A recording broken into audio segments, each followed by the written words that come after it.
आज ट्विटर पे कैंपेन चल रहा है रेलवे के लिए।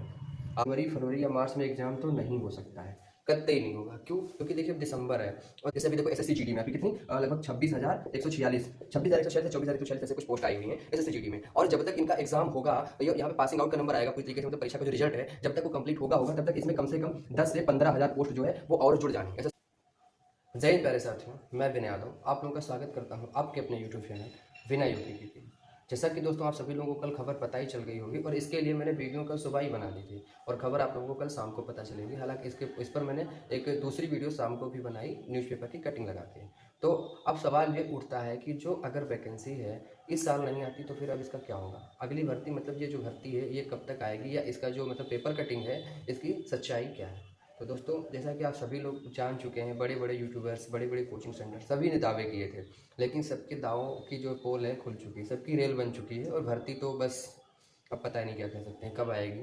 तो जैसा कि अब नवंबर तो जा चुका है, तो अब जो जनवरी फरवरी या मार्च में एग्ज़ाम होने की संभावनाएं थी उनको मैं पूरी तरीके से रिजेक्ट करता हूँ। अब आपका दिसंबर में अगर भर्ती आ जाए, अगर दिसंबर में भर्ती आ जाए तो इसका मतलब आप लोगों ने बहुत ही बड़े पुण्य कर्म किए हैं, वरना बहुत ही कम चांसेस हैं अब दिसंबर में भर्ती आने के।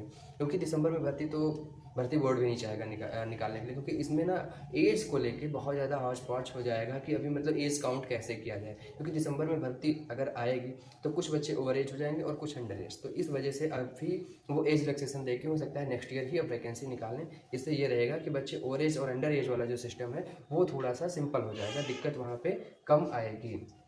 तो एक बात तो ये हो गई। दूसरी बात ये है कि मतलब अब फिर इसके बाद हमारे पास ऑप्शन क्या बचते हैं, अदर ऑप्शंस हमारे पास क्या है और ये वैकेंसी अब कब तक आएगी? तो देखिए ये वैकेंसी अगर जनवरी में आती है तो आप लोग थोड़ा सा दिमाग लगाइए। अगर जनवरी में वैकेंसी आती है और मार्च से हमारे यहाँ इलेक्शन स्टार्ट हैं, लोकसभा के आम चुनाव स्टार्ट हैं, तो वहाँ पर आपका एग्ज़ाम हो पाना संभव नहीं है। अब एग्ज़ाम नहीं हो पाएगा तो एग्ज़ाम आपका जो है अब हाईली चांसेस हैं कि मई टू जून जाए, मतलब क्या मई से लेके जून में ही हो सकता है आपका एग्ज़ाम, मई से जून के बीच में ही हो सकता है। अब चांसेस आपके एग्ज़ाम के फरवरी मार्च अप्रैल या जनवरी में होने के एकदम ख़त्म हो चुके हैं। हो सकता है, बहुत ही ज़्यादा रेयर चांस है कि आपका एग्ज़ाम मार्च के लास्ट हफ्ते में हो जाए तो हो जाए। अगर मार्च तक नहीं हो पा रहा है तो फिर एकदम पूरी तरीके से निगलेक्ट हो जाएगा। तो ये तो हो गई उत्तर प्रदेश पुलिस भर्ती की बात। लेकिन अब हम बात करें कि देखिए अब हमारे पास अदर ऑप्शन क्या, भाई हाथ पे हाथ रख के तो नहीं बैठ सकते, खास करके वो बच्चे जो एकदम तैयारी में लगे हुए हैं। तो देखिए अभी जैसा कि आप सभी लोग जान रहे हैं कि दिल्ली पुलिस का एग्ज़ाम हुआ, सिलेबस लगभग सेम होता है, बहुत ज़्यादा अंतर नहीं, चाहे वो UP police, MP police, Bihar police, Delhi police और उत्तराखंड पुलिस, इनके जो सिलेबस हैं बहुत ज़्यादा डिफरेंट नहीं होते हैं, नियर अबाउट लगभग सेम होते हैं। और ये उत्तर प्रदेश से बहुत ज़्यादा दूर नहीं, भाई दिल्ली एक सेंट्रल की जॉब है और जो पूर्वांचल के हमारे दोस्त हैं वो आराम से बिहार में नौकरी कर सकते हैं और जो बुंदेलखंड साइड वाले हैं वो एमपी में आराम से नौकरी कर सकते हैं और अपने उत्तर प्रदेश में तो महाराष्ट्र से लोग आके नौकरी कर रहे हैं। तो नॉर्मल है, इट्स वेरी सिंपल। आप लोग अगर चाहेंगे तो वहाँ पर भी अप्लाई कर सकते हैं। और बिहार में जो है लगातार नौकरियाँ भी आ ही रही हैं, तो एक बात ये है कि हमारे पास उधर थोड़ी सी अपॉर्चुनिटीज़ हैं, वहाँ पे लगातार वैकेंसीज पे वैकेंसीज आ रही हैं, तो वहाँ पर हम अप्लाई कर सकते हैं, वो बच्चे जो एलिजिबल हैं। अब ये उन सभी बच्चों के लिए नहीं जो एलिजिबल ही नहीं है यार, वो अगर पूछेंगे कि मैं क्या करूँ, तो भाई मैं क्या ही बता सकता हूँ। अगर आप एलिजिबल नहीं है तो आप क्या कर सकते हैं? कुछ नहीं कर सकते। अभी कल बच्चा एक मुझसे कमेंट करके कह रहा कि मैं ओवर एज हो चुका हूँ एसएससी जीडी के लिए, क्या तुम मुझे फिट करवा दोगे? अरे भाई मैं भर्ती बोर्ड का डीजी थोड़ी ना हूँ, अगर होता भी तो भी नहीं करता, क्योंकि आप अनफिट हैं तो हैं, मैं थोड़ी ना फिट करा सकता हूँ। तो देखिए अगर आप एलिजिबल हैं तो ही, और जो भी पूछें लॉजिकल पूछें, इलॉजिकल चीज़ें मत पूछें। अब कोई पूछता है मेरी 169 सेंटीमीटर हाइट है, क्या मेरा एसएससी जीडी हो जाएगा? भाई 169 सेंटीमीटर पे नहीं होगा। अगर आप अपनी हाइट बढ़ा सकते हैं 1 सेंटीमीटर, 1.5 सेंटीमीटर, 2 सेंटीमीटर तो ही होगा, 169 सेंटीमीटर पे नहीं होगा आपका एसएससी जीडी।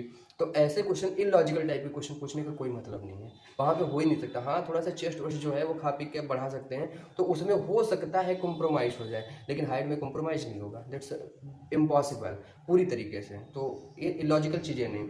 अब अगर बात करें हम सिस्टम की कि मतलब सिस्टम क्या, सिस्टम का दोष कितना है, देखिए मैं कुछ दिन पहले लल्लन टॉप पे एक मैंने वीडियो देखा था। एक लड़की थी यूजीसी नीट की तैयारी कर रही थी, तो उसने मतलब वीडियो में बताया कि इंटरव्यूअर को कि मेरे नंबर अच्छे थे लेकिन मेरे दोस्तों के मुझसे कम नंबर थे, बट वो रिजर्वेशन की वजह से उनका यूजीसी नीट में सिलेक्शन हो गया, मेरा नहीं हो पाया। तो मैं भी थोड़ा सा डिसअपॉइंट हुआ कि यार ये बच्ची के साथ गलत हुआ है। लेकिन दूसरे दिन जब द ललन टॉप वालों ने उसी की जो मार्कशीट है उसको वायरल किया, और वो मार्कशीट देख के मुझे लगा कि लड़की कितनी बड़ी झूठी है, कितनी बड़ी फ्रॉड है, कि यार उसकी जो रैंक थी 10 लाख के अबव थी, और यूजीसी नीट में इतनी पोस्टिंग नहीं होती, 1 लाख तो मतलब 1,000 पोस्ट बड़ी मुश्किल से होती हैं, और वहाँ पे इसकी रैंक कितनी है, कैसे इसका सिलेक्शन होता है? अगर इसको रिजर्वेशन मतलब रिजर्वेशन भी मिलता है तो भी इसका सिलेक्शन होता है। ये फालतू में सिस्टम को बदनाम कर रही, लोगों को बदनाम कर रहे। तो देखिए वही हाल अभी कुछ एस्पिरेंट्स का है, मैं सबकी बात नहीं कर रहा, लेकिन कुछ बच्चे ये हैं बस लगातार ये बोलते भर्ती कब आएगी आएगी। अरे भैया भर्ती जब आएगी तब आएगी, पहले तुम अपने अंदर झांक के देखो तुम्हारी तैयारी कितनी है। क्या अगर भर्ती आ जाए तो आज के आज तुम परीक्षा पास करने की कंडीशन में हो, और अगर नहीं हो तो तुम सिस्टम को दोष नहीं दे सकते। अगर तुम हो तो तुम सिस्टम को दोष दो, वरना तुम अपनी पहले तैयारी करो जो मोस्ट रिक्वायर्ड है। अभी भर्ती आ भी जाए और तुम फेल हो जाओ तब बताओ क्या करोगे? कोई आपके पास ऑप्शन है? फिर तो यही होगा कि आपने हो हल्ला खूब किया और वही है, कोई मतलब नहीं, गाल बजाने वाले हो जाओगे। तो पहले भैया अपनी तैयारी करो, सिस्टम को जो करना है करते रहेगा।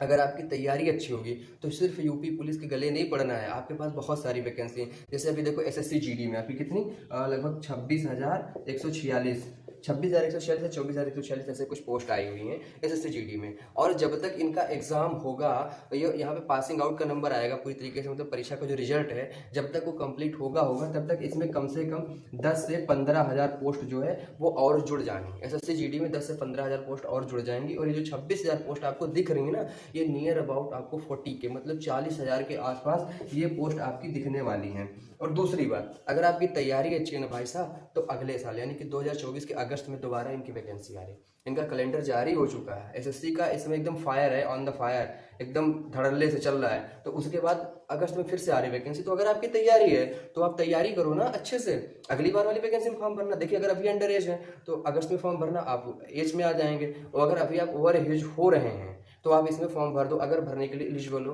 तो देखिए बहुत सारे अपॉर्चुनिटीज़ हैं।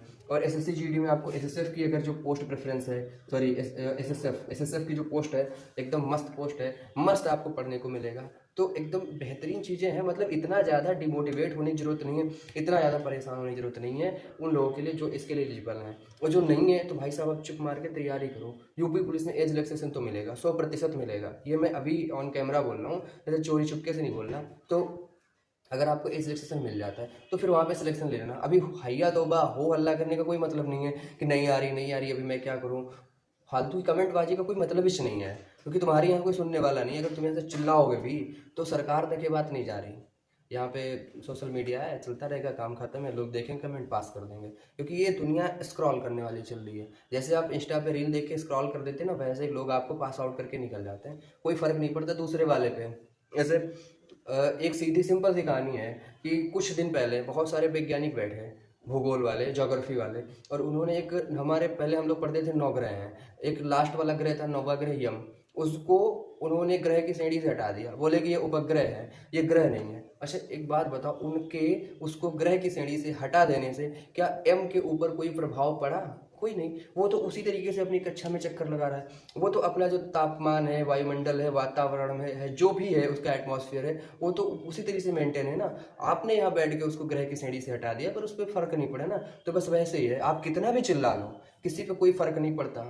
आप बस अगर किसी पे फर्क डालना चाहते हैं तो सक्सेस होके दिखाओ, अपनी जो प्रेजेंस है वो सामने प्रेजेंट करके दिखाओ। चिल्लाने से कोई नहीं सुनने वाला, क्योंकि आवाज़ ऊंची कभी कोई सुनता नहीं है। हाँ अगर आपके कलम में आवाज़ है तो सुनेंगे, सक्सेस की आवाज़ हर कोई सुनना चाहता है। तो चिल्लाओ मत, परेशान मत हो, पढ़ाई करो, तैयारी करो जम के, ठीक है। मेरी बातें अगर बुरी लगती हैं तो भाई यार मैं क्या करूँ, मैं ऐसे ही हूँ, एकदम फैक्चुअल बात बोलूँगा, टू द पॉइंट। बुरी लगती है तो लगे, मैं आपकी चापलूसी करके यहाँ पे व्यूज और सब्सक्राइबर नहीं बटोर रहा, क्योंकि इससे आपका फ़ायदा नहीं होगा, इससे तो मेरा फ़ायदा हो जाएगा व्यूज और सब्सक्राइबर से। मर्जी आए आपकी तो करो, मर्जी आए मत करो, लेकिन मैं जो बोलूँगा बस ऐसा ही बोलूँगा, सीधी सी बात है। और देखो अगर मेरे ऐसे बोलने से आपके अंदर अगर थोड़ी सी भी आग लगे तो पढ़ लेना भाई, क्योंकि पढ़ने से ही होगा, बोलने से कुछ नहीं होगा। कैंपेन चला, अभी देखिए आज क्या है, आज शायद 30 नवंबर है, आज ट्विटर पे कैंपेन चल रहा है रेलवे के लिए। आप लोग ठीक है देखिए, ट्विटर कैंपेन चलाइए और देखिए क्या उसका रिजल्ट था। भाई कुछ नहीं होता, ज़्यादा से ज़्यादा है उधर से एक नोटिफिकेशन आ जाएगा कि इस कारण बस मेरी भर्ती रुकी हुई है और उसे जल्दी से जल्दी सॉर्ट आउट कर लिया जाएगा। अब अगर इतने वर्ष से तुम्हारी वैकेंसी आ जाए तो ठीक है, पर मुझे नहीं लगता इससे ज़्यादा कुछ। और उनको आप इस बात के लिए कि मैंने ट्विटर कैंपेन चलाया, आपने भर्ती क्यों नहीं दी, आप कोर्ट में नहीं खड़ा कर सकते, कतई नहीं खड़ा कर सकते हैं, तो फिर कोई मतलब नहीं है। तो भैया अपनी तैयारी करो, और बहुत ज़्यादा अगर प्रॉब्लम है तो एक वैलिड तरीके से अपनी जो बातें हैं उनको आप अपने जो करीबी अधिकारी हैं या फिर जो इस भर्ती से रिलेटेड लोग हैं या शासन तक अगर पहुंचा सकते हो तो पहुंचाओ। लेकिन फालतू का आप डिमोटिवेट हो रहे हैं, कुछ बच्चों को डिमोटिवेट करें, उसका कोई मतलब नहीं है। और अदर ऑप्शंस में आप सीधे तौर पे भाई एसएससी जीडी को प्रेफर कर सकते हैं, और बिहार पुलिस में वैकेंसी लगातार वहाँ पे आ रही है तो आप उसे प्रेफर कर सकते हैं। अगर आपको वर्दी ही चाहिए, दिल्ली पुलिस की वैकेंसी आएगी तो आप उसे प्रेफर कर सकते हैं, ये आपके पास बेस्ट अपॉर्चुनिटीज़ हैं। तो दोस्तों आज की क्लास में इतना ही। Thank you very much.